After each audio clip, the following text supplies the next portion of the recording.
Hey everybody, what's up? Welcome to my channel. So I wanted to make an update video and basically a response video to my response video about Myka Stauffer. So I've had such a huge response on this video. If you guys look at my YouTube page, you'll see that I'm a fairly new YouTube vlogger. So for my video to have, I think I'm at like 375,000 views and that many comments, I was like, okay, I need to do a little more research and do an update and a response to all of these comments, because I could sit there all day and comment back and forth with people, but I figured why not just make another video. So I've been using YouTube for my personal business as far as posting videos to help my team, but with YouTube just coming on here and being an influencer, I'm fairly new to that. So I am not an expert at speaking about matters that came up with the Myka Stauffer situation. So there were things that I walked away from the video like, I probably should have said this and I probably should have said that.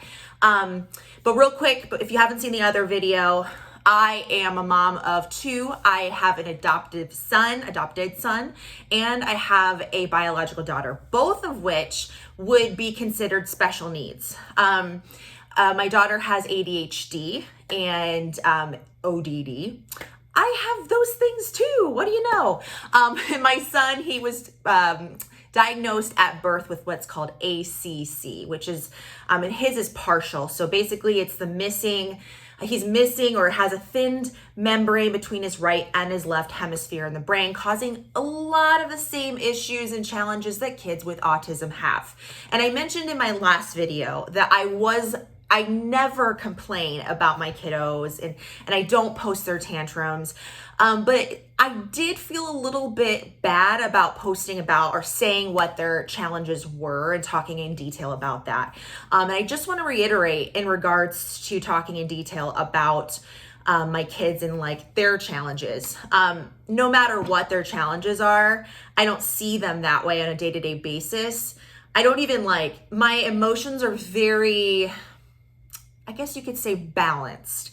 When my kids go into meltdown mode or tantrum mode or whatever, I typically just look at it as a part of our day. And I've been, working through these things with my kids since they were born. So it's just second nature to me and I wouldn't have it any other way. So I just wanted to put that out there. So I want to update you guys on the Myka Stauffer situation and then go into a few things that I wanted to say in regards to my previous video. So right now, from what I understand, and a lot of you guys are going to be really happy about this, I am super pumped and happy that I was jumping for joy, but they have located Huxley, her little boy, her previous little boy.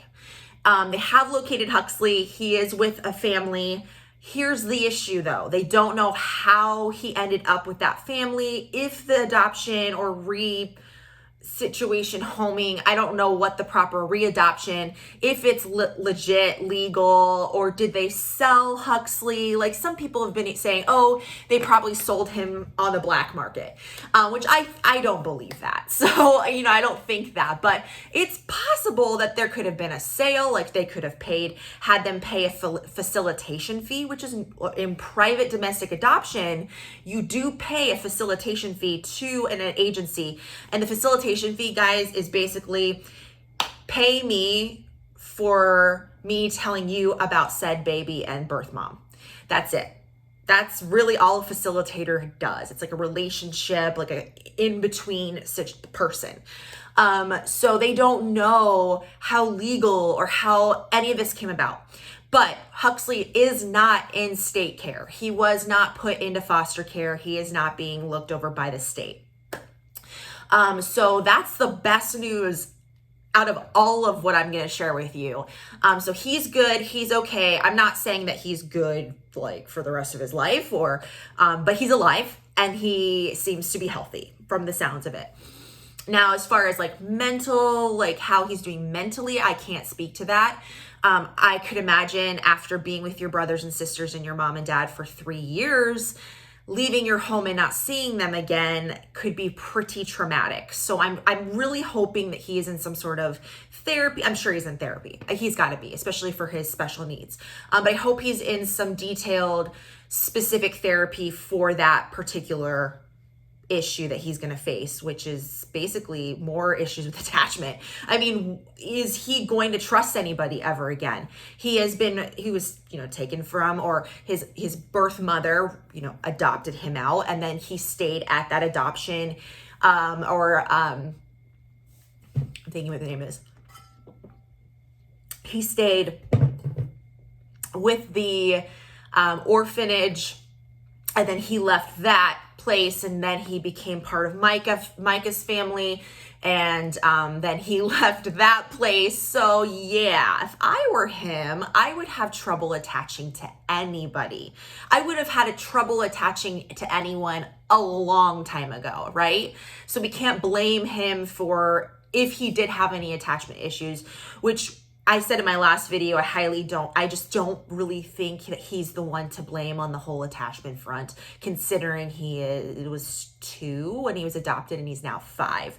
I would really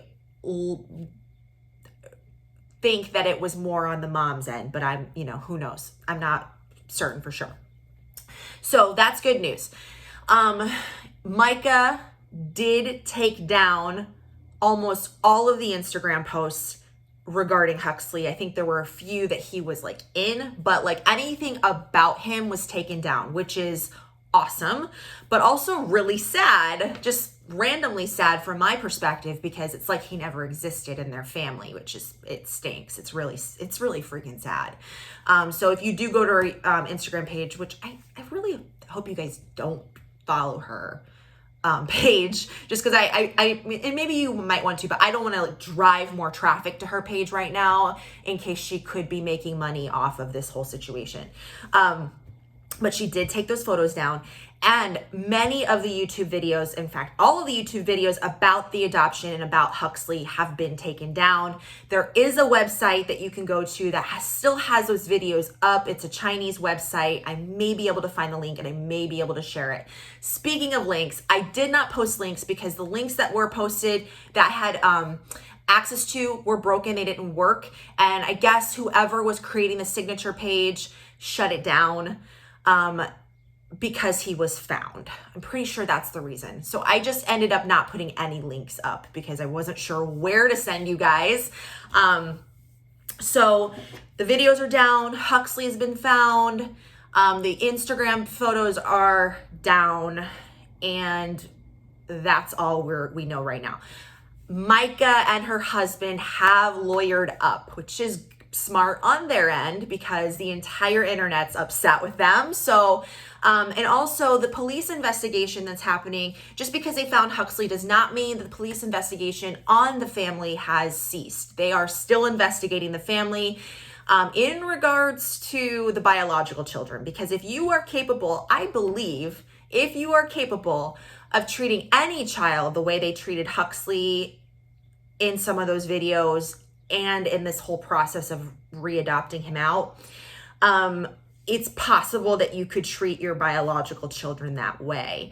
And in my comments, by the way, I love you guys. The comments have been so supportive, so kind, so generous. And I was like, wow, huge appreciation for you guys and so much gratitude.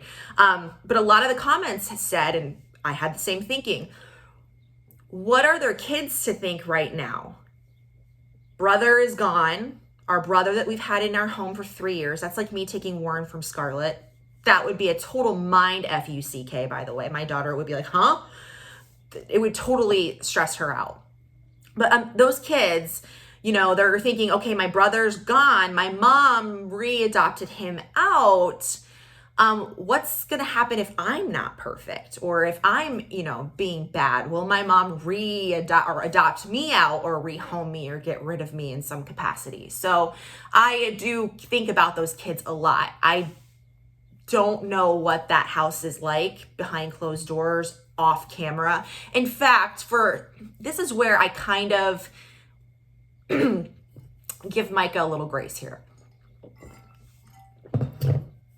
if she is putting all this stuff on video her entire life, basically it's like a reality television show in her house. If she is doing that, I tend to think that maybe she didn't think what she was doing was wrong.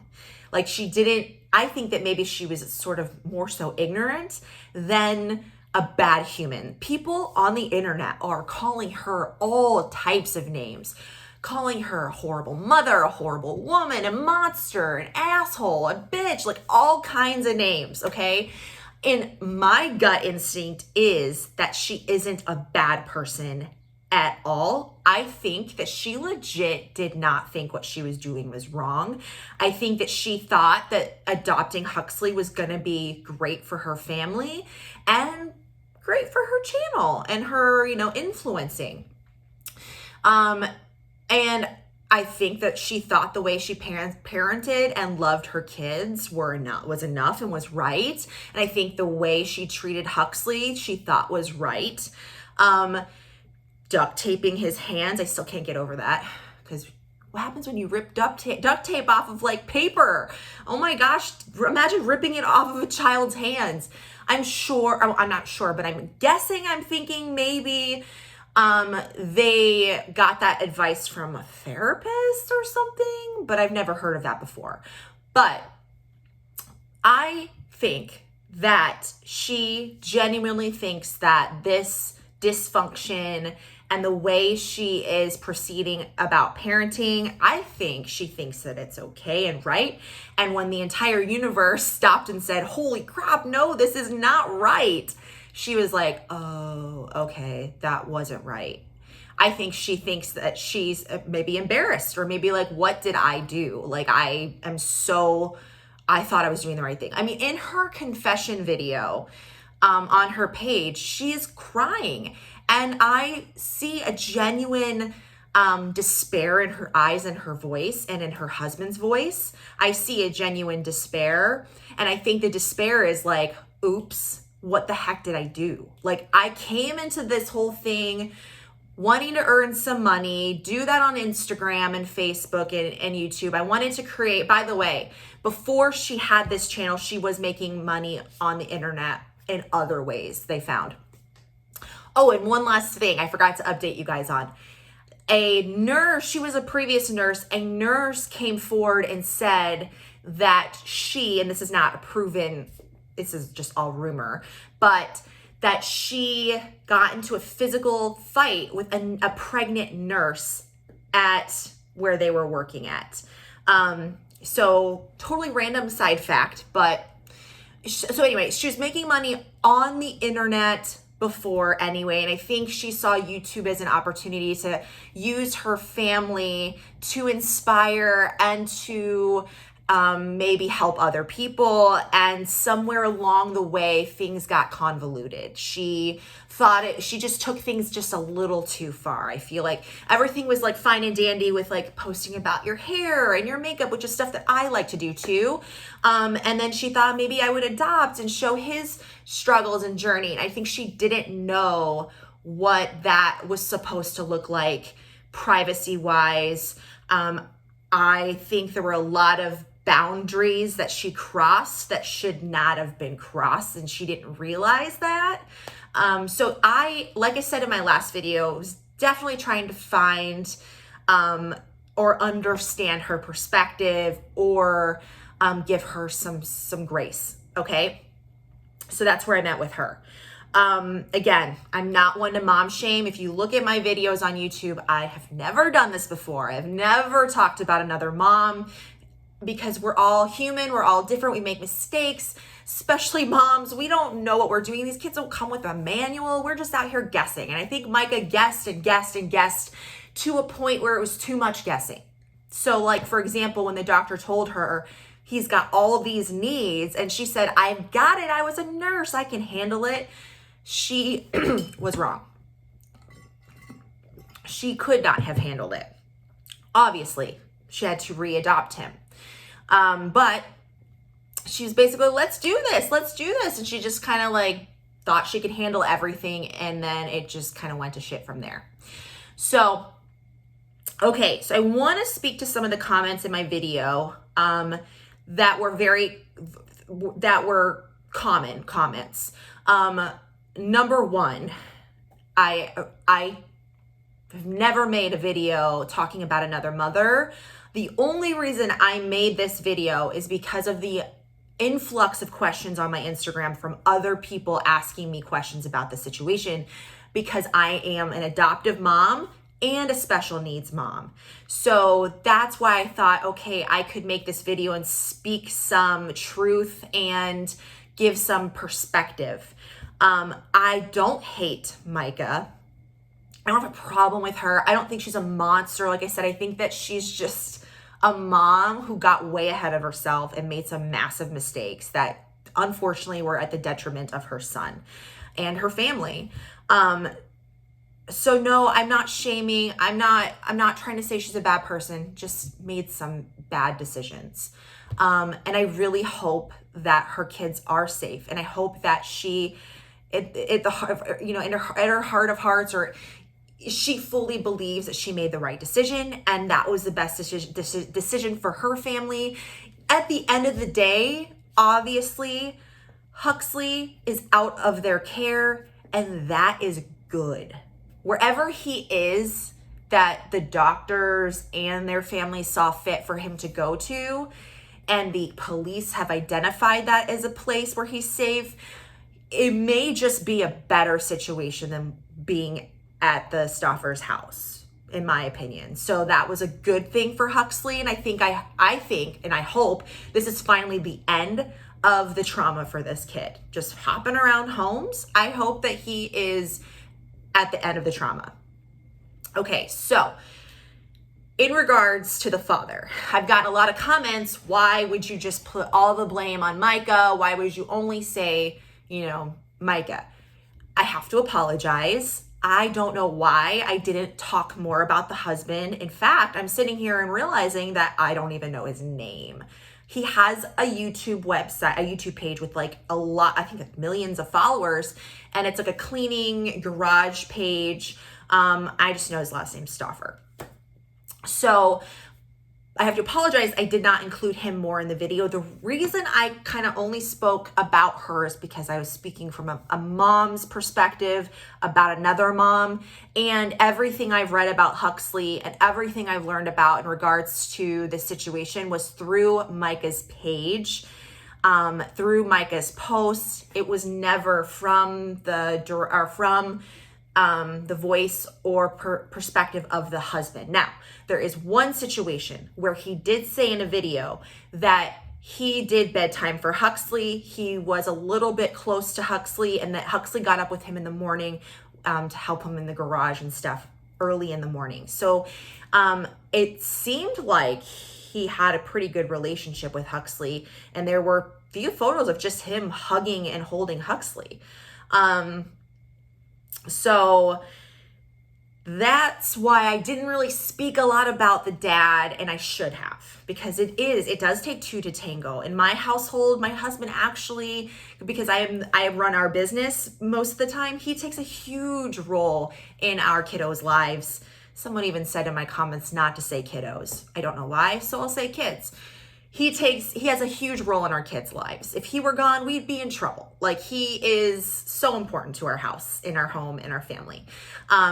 So yeah, I believe he is equally, as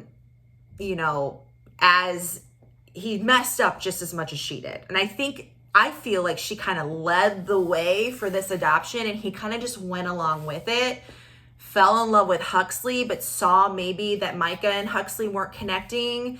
And he maybe picked up more slack or picked up more on that relationship. And that's why I asked in my first video, why couldn't he have become more of the primary caregiver and been more involved in Huxley's life and been more of that attachment? I can't imagine how Huxley might feel right now, missing his daddy and his mommy and his brothers and sisters. I look at my 3-year-old son every single day and I think of Huxley. My son's 3, and last night we were giving him a bath, and Eric picked him up out of the bath, gave him a giant hug in his towel, and Warren grabbed Eric's face and just kind of like put his head against his and gave him a kiss on the lips. And I said to Eric, I wonder if Huxley ever got to have moments like that with Myka or with his father in the last 3 years. I really hope he did. And it's just so heartbreaking that he now has to walk away from that because of they think there's a better fit. They said that they got medical opinions, doctors' opinions, stating that they should find him a better home in situations. So let me speak to that and I'll wrap up. My children are, one's biological, my son is adopted. We did a private domestic adoption. We are actually in the process of becoming licensed for foster care. We will be fostering children. It is very much so made known from the get-go that with foster care, the main goal and where they want the mission of foster care is not to give the child to a new home. It's to reunify mom or dad and baby or child. Reunification is the number one goal and priority above all else. The state will literally do whatever they can to make that happen. It takes a lot for a mother and a father to lose their child in foster care. It really does. And so for a medical professional to be like, you should rehome him, I truly believe that that's not possible unless the doctor or medical professional saw something in that situation or in their home dynamic that they felt that they needed to save Huxley from. But why wouldn't they have reported them to CPS? I've never seen anybody say in a challenging scenario with a child, he might be better off in another home situation. That's absurd to me. That's really crazy. And apparently it was multiple doctors, which I don't believe either. And then how are they to know who's going to be a better fit? Did the doctor make that assumption?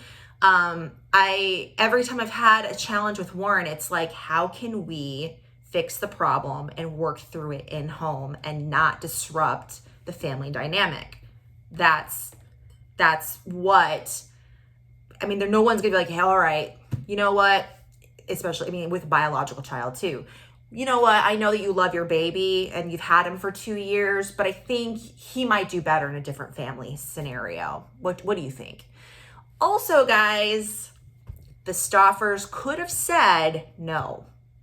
When the doctors made that suggestion, it wasn't like you have to do this or this would be the absolute only thing you could do for this kiddo or kid. It was a suggestion and they ran with it. And I just have trouble believing that was the case. And a lot of you guys in my comments have said the same. Like, yeah, I agree. Like, no doctor would say that. And they could have said no. So go watch my first video, then watch this one. I will try to update you guys weekly on my thoughts and feelings about everything and updates on where Huxley is. Again, we have no proof that he's okay, but we have statements from the police that he has been found and he's not missing. So that's the best news of all in this video. So please be sure to subscribe to my channel. Thanks so much for visiting me, and I'll see you guys next time.